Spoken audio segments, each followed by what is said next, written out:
Hi guys, wanted to try something new with the videos, do some voiceover action. So trying it out with our first trip with our friends. We went on a 10-day trip with two of our closest friends to South Africa. You'll see in the next three videos. It was broken down by Cape Town, and then we took a day trip to Stellenbosch, and then we ended with a 3-day safari in Kruger National Park. Um, was an amazing time.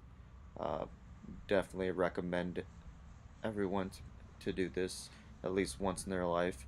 Right now, you guys are looking at the waterfront. We were right across. On the left, you see is uh, the stadium from the Olympics, which is not really being used. Um, we were in Cape Town for about, I think, 4 days. This was our suite. This is Pooja making some hot water as usual. Doing a quick room tour before heading out and exploring Cape Town.